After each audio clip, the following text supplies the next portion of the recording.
First and foremost, I want to give all the praises, glory and honor to Yahweh, Bahasham, Yahweh Shai, Bahasham, Rachak, Wadash. Double honors to the apostles and elders of Great Millstone. Salutations. Much love and respect to you, Akim, out there pushing this word out in truth and sincerity. And, you know, you have these individuals of our people that are complete sellouts. You know, they'll call themselves black conscious people and this and that and the third. You know, they're all about, you know, the unity of our people and the education of our people. But really, they're tools for the so-called white man. They love these Edomites, you know. And the bottom line is, the only one that's truly against the enemy is the Hebrew Israelites. Okay, because we're coming up against them in a spiritual sense. We're bringing out the full truth, which is a major, you know, problem, a major problem to the Edomites and their society and Edomite supremacy. Now, you have here, you have Sa Netta, you have Shucka Upmost, you know, buddy with Vocab Malone. And this is supposed to be a black news channel. Why they keep having this white boy on a black news channel? You know? And he's supposed to be educating your people.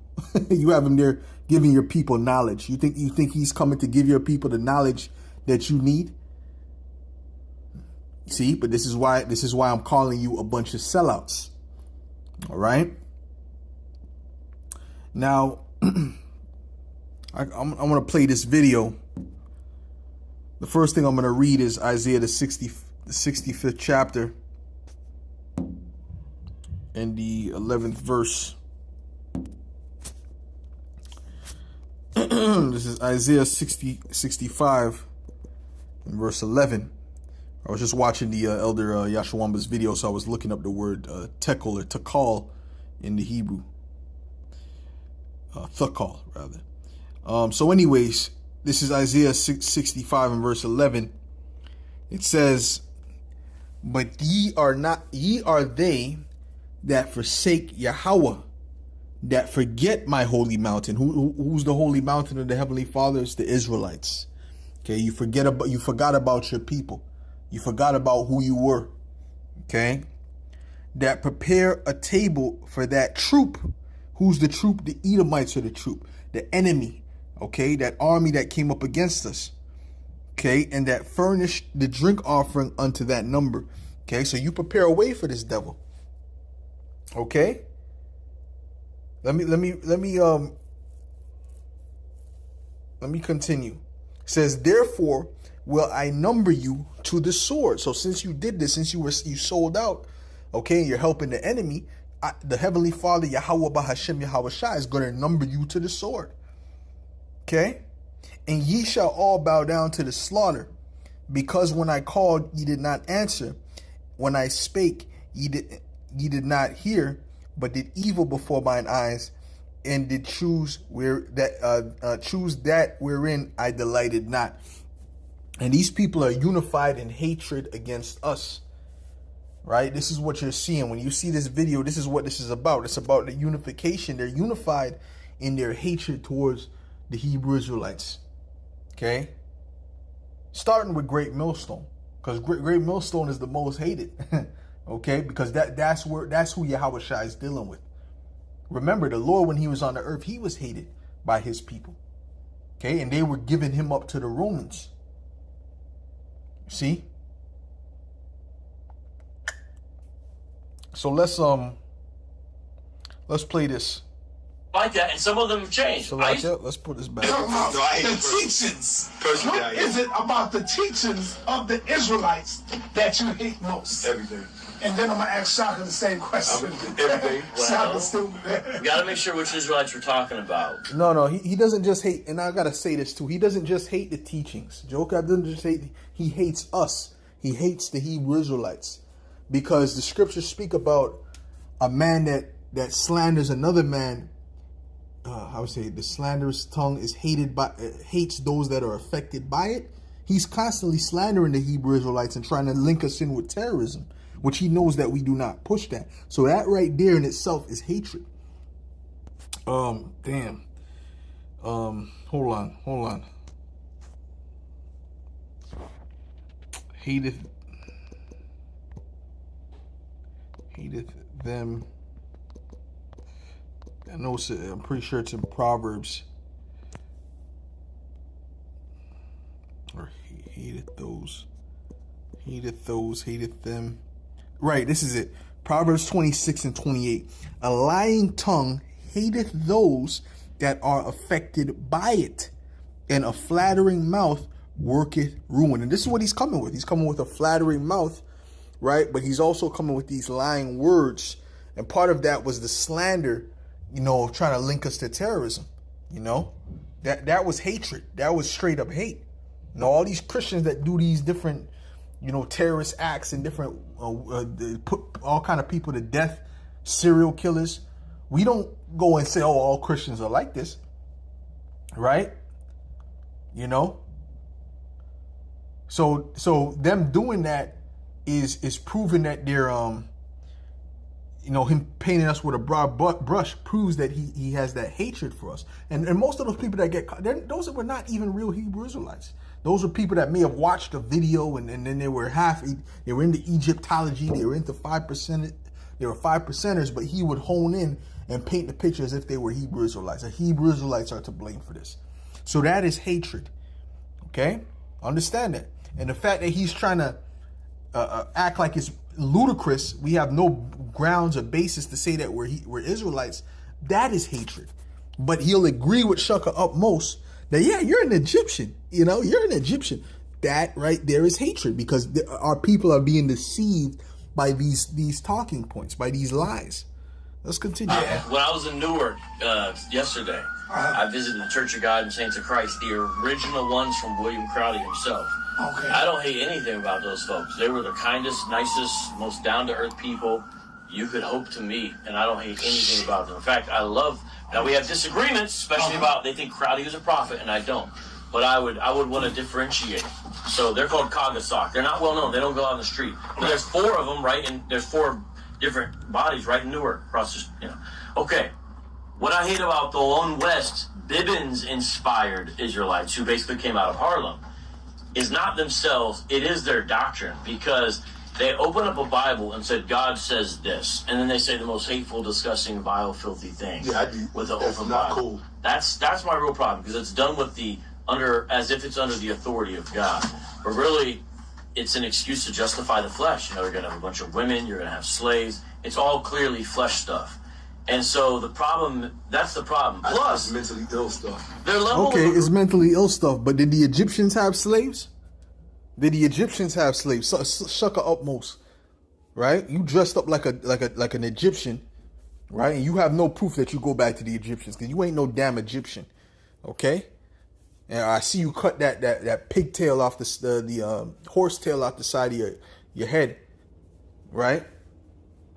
Which was really for little boys. That was really for Egyptian boys, But we're mentally ill.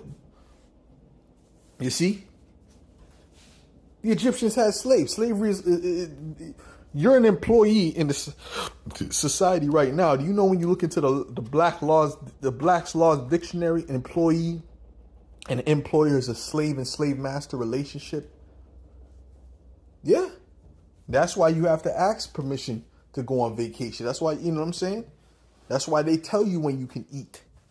It's a slave master and slave relationship. An employee is nothing more than a polite way of saying a slave.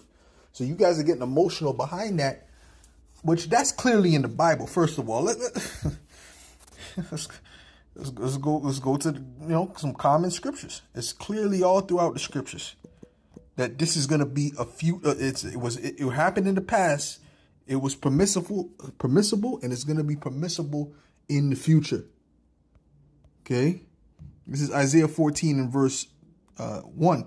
It says, "For Yahweh will have mercy on Jacob, and will yet choose Israel, and set them in their own land, and the strangers shall be joined with them, and they shall cleave to the house of Jacob."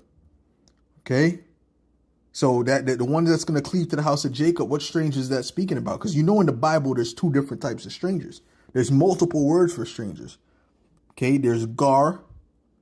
Okay, and there's Nakar, right? And there's another one I can't remember off the top of the head. But when you deal with the word Gar, that a lot of times that could either be dealing with a Hebrew Israelite that was born in another land, or that can deal with an Israelite or a heathen.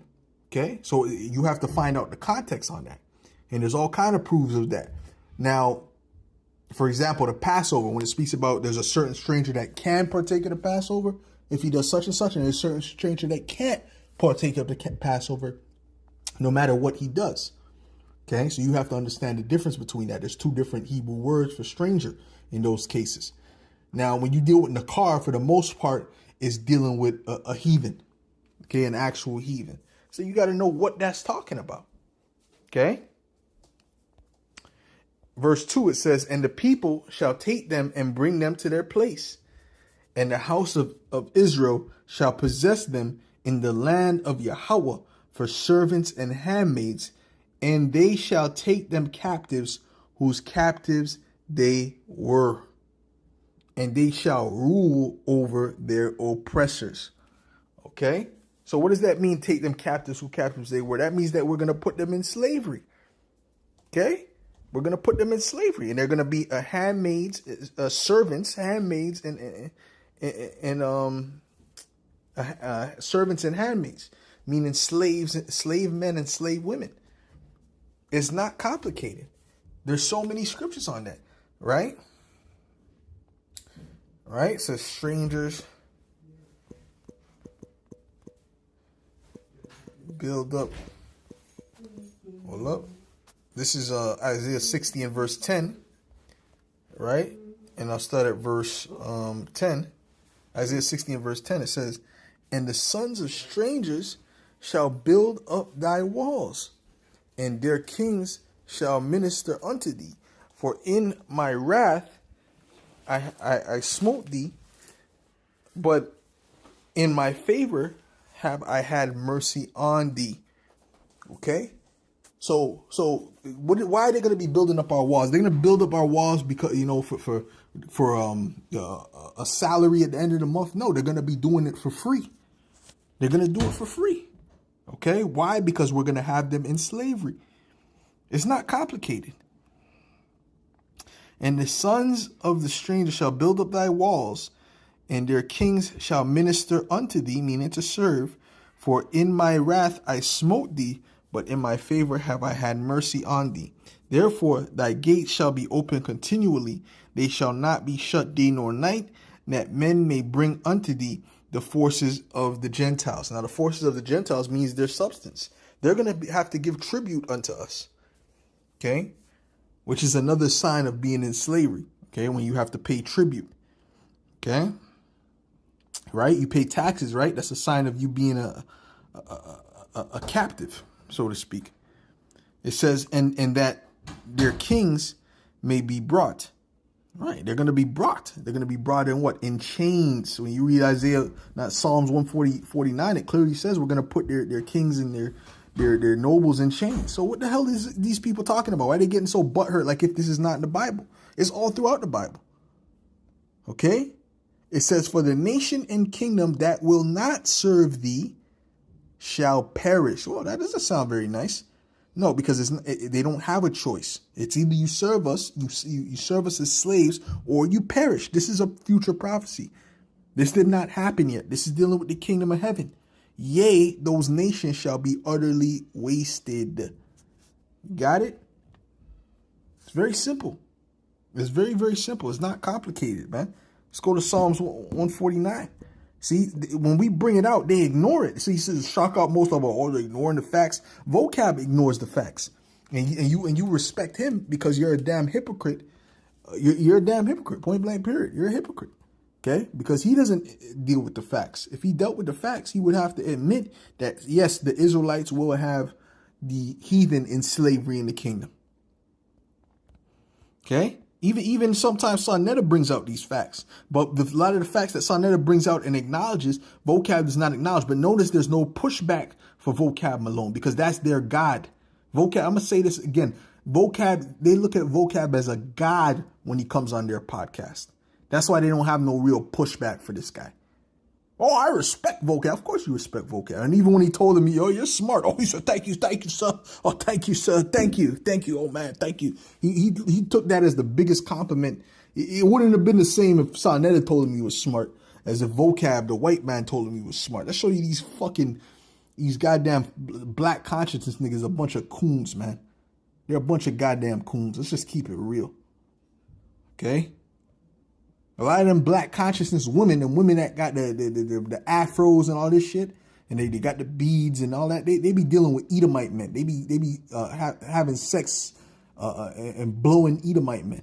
This is a fact. Full of shit, man. We ain't got to follow that crap. Okay? And we don't have to talk to you. You're not on a level. Okay? You're not on any level.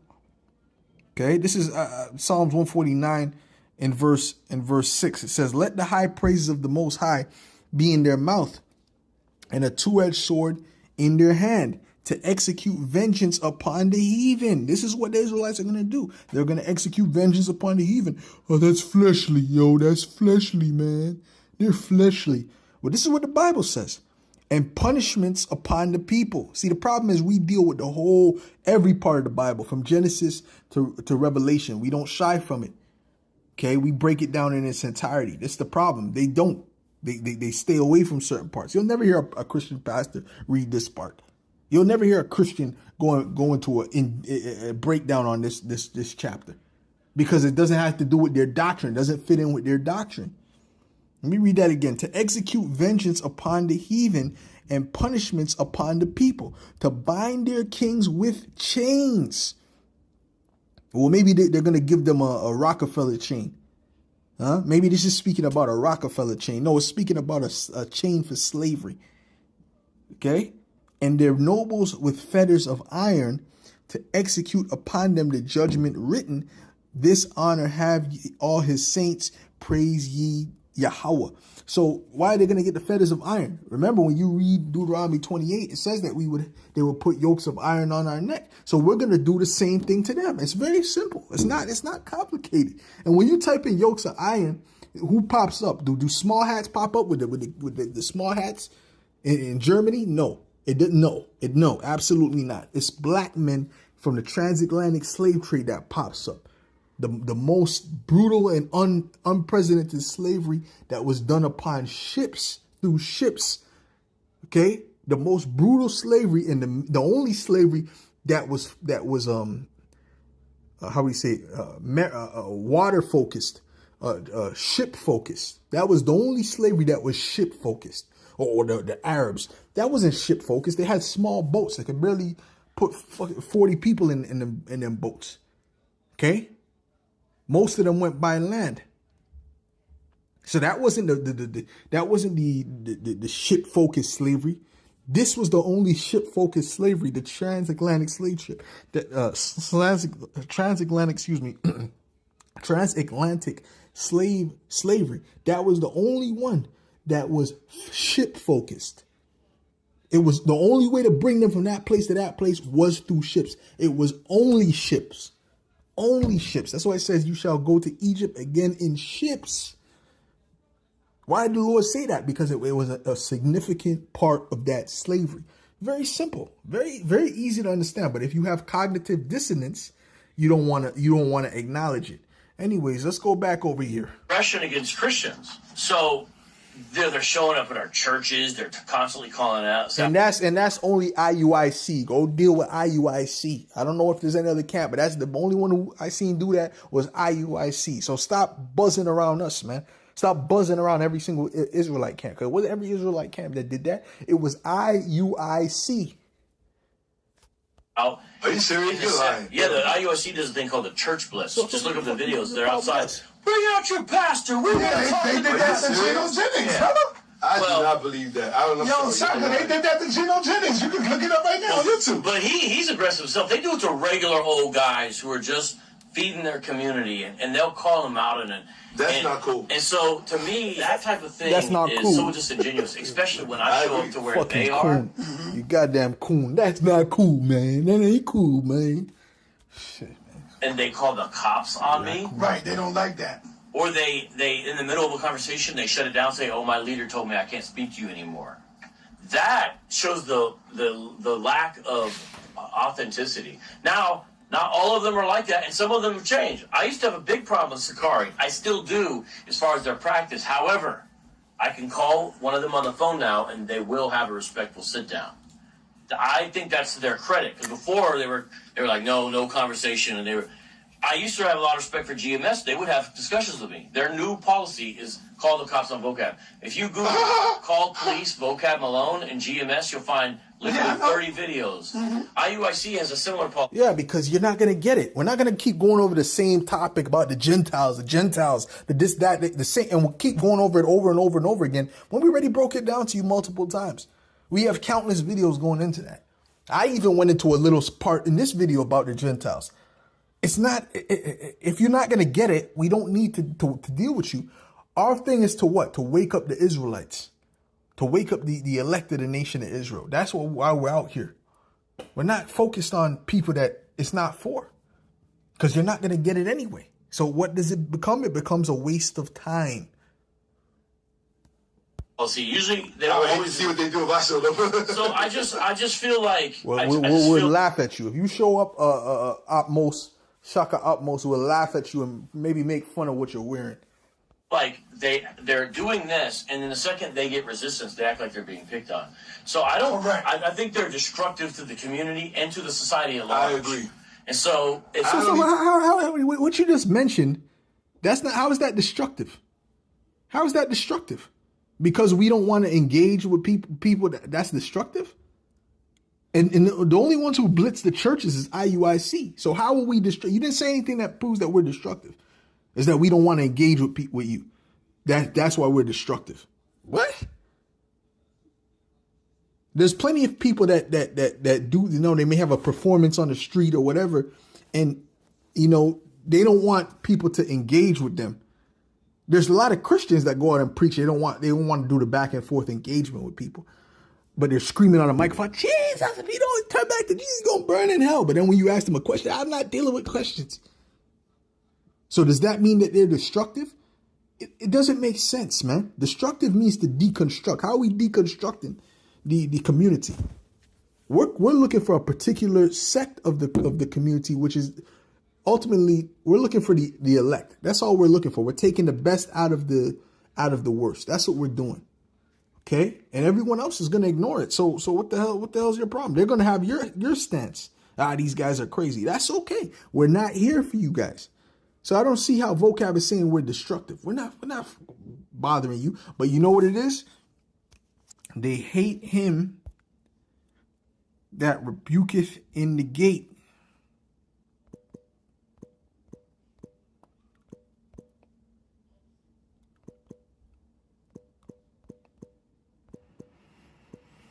This is Amos 5:10. It says, they hate him that rebuketh in the gate, and they abhor him that speaketh uprightly. See, they don't like the things that we're saying, because it's against the world ultimately. Okay, so it makes the world uncomfortable. So they're really trying to get us. They really wish we would get off the streets, but it's not going to happen until Yahweh Shai pulls us off of the streets. So anyways, let's get back to this video real quick. I know what you're talking about. I agree with him. You hear this baboon? You hear this baboon? Listen close to this baboon, man. So I think they're destructive to the community and to the society at large. I agree. And so I don't even know what you're talking about. I agree with him. See, he doesn't even know what he's saying, but he agrees with him. Whatever he said, he said we got to be put to death. They should be killed. They should be executed. They should be put in jail. I agree. I don't even know what he's saying, but if it's against them, I agree. That shows you their hatred for us is a spiritual hatred. It's not based upon, logic or anything. It's spiritual. They're against Yahweh Shai. Yahweh Shai said, if they hated me, they're going to hate you also, man. Right? even when you read hold on. It's like it, man. I'm gonna keep going back to the scriptures because this is all in the scriptures. Okay.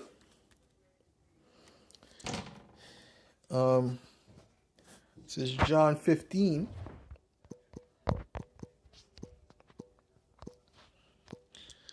In verse 24, and it reads,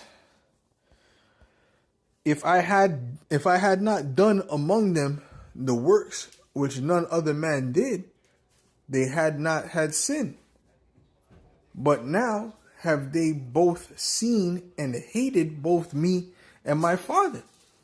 But this cometh to, right, because we're out there on the highways and the byways. They can't say they didn't hear this message from the prophets of the Lord, right? So they have no cloak for their sins. It says, but this cometh to pass that the word might be fulfilled that is written in the in their law. They hated me without a cause. Okay? See? You understand? So they hated Yahushua without a cause, and they're going to hate us without a cause. Okay? Because we ain't do nothing to Shaka Outmost. What the hell we do to Shaka Outmost? You know? At least the Israelites in general. You know, we may have said he was fruity, which he is. But in general, the Israelites, and that was just certain men in Great Millstone. What does that have to do with all Israelites? They hate us without a cause.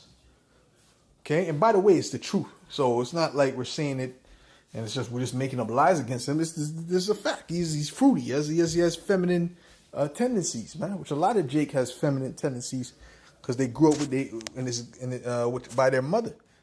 You know, they were raised by their mother. You know, that doesn't necessarily mean they're flamers, which a lot of them are, but that doesn't mean they're flamers necessarily. They just have feminine, like Kevin Samuels. I don't believe he was a flamer, but he did have feminine tendencies, you know, because he did mention how he was raised by his mother. So, you know, you would get that. So anyways, but that music video you did, Shaka Outmost, was nasty work, man. I need a hero. That was nasty work. You should delete that, you know. Straight up. I agree with him 100%. And the fact they do it under the auspices of the Bible is what makes it the most odious and offensive to somebody who believes the Bible is the Word of God. That's what it is. All right, pass the mic to Shaka. Shaka, same question. What is it about the Hebrew Israelites you hate the most? I'm talking about as far as their doctrine is, their teaching is, not them personally. Come on, Shaka. This is the last question. We out. Now, before we do that, there's something I want to say. Okay. Come on, answer the question. Bro, relax. My thing is this. They're ignorant. And I just don't like ignorance. I don't care who it's coming from. It could come from the Kemetic community. It could come from the Christian community, the Muslim community. I don't like ignorance, and I don't. So ignorance means not to know, right? The top ignorant people when it comes to the Bible are the Christians. So you must really not like the Christians more than anything else. If that's the case, like falsehood, because they hurt people. In the end, people end up suffering. Yeah. Like saying you're an Egyptian. That's falsehood. That hurts people. Yeah, I agree. So that's because where's your proof that you're a goddamn Egyptian? Where's your proof on that? Anyways, stance on any group. I don't care who you are. If your narrative is a self-serving narrative and chooses to ignore facts, I have no respect for you. And I will probably end up speaking to you that way, which is why I try to avoid most people. And I only have these kind of conversations with people who I actually genuinely have respect for. If I didn't have respect for vocab, bro would not be sitting here. It couldn't happen. Right? It would not be happening. He's sitting here because I genuinely, authentically respect him. Period. Why? I respect people who genuinely study and who are passionate about what they're learning about. Right? Yeah, of course, I respect and love the white man. Purporting to be a scholar, and that includes me. Anyone who you do your own scholarship a disservice if you make a a priori choice not to follow where the evidence leads you. You have to go where the evidence leads you. Listen, the evidence leads us to the fact that we're Hebrew Israelites. That's the bottom line. Okay? That's it. All right? And listen, man, we don't have to listen to no more of this crap. All right? So with that, I'm going to say shalom.